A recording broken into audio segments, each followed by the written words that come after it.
ఈరోజు ఉదయం 2:30-3 గంటలకి మా అత్తగారు ఇక లేరు అన్న వార్త వచ్చిన తర్వాత అరవింద్ గారేమో బెంగళూరు వెళ్ళారు.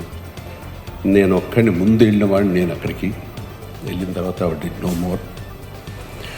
ఆ సమయంలో గోపి గారు మనం అనుకున్న ఈ ఆర్గాన్ డొనేషన్ గురించి నాకు గుర్తుకొచ్చింది.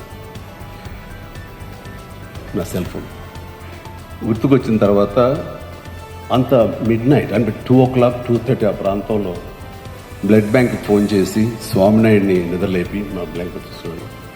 ఎల్వి ప్రసాద్ హాస్పిటల్ ఎవరైనా టెక్నీషియన్స్ ఉంటారా, నేను ఆవిడ కానీ ఆ ఐ డొనేషన్కి నేను మిగతా ప్రిపేర్ చేస్తాను అంటే, సార్ ఈజీ చేయొచ్చు సార్, వాళ్ళు రెడీగా ఉంటారు, స్టాండ్ బై 24/7 అంటే వాళ్ళకి తీసుకురా ముందని చెప్పేసి అరవింద్కి ఫోన్ చేసిన. అరవింద్కి తెలిసి ఎయిర్పోర్ట్కి బయలుదేరాడు. అరవింద్లో ఇవ్వాలనుకుంటున్నాను, నాకు అత్తమ్మ గారికి మా అమ్మగారికి మధ్య ఒకసారి ఒక కాన్వర్జేషన్ జరిగినప్పుడు మీరు ఇస్తారా అని అడిగాను. అన్నప్పుడు బాబు కాలి బూడిదైపోయి వస్తాం కదా, అయిపోయి దానికి చచ్చిపోయి ఉంచుకుని ఏం చేస్తాం, అలాగే బాబు నీ ఇష్టం అన్నారు.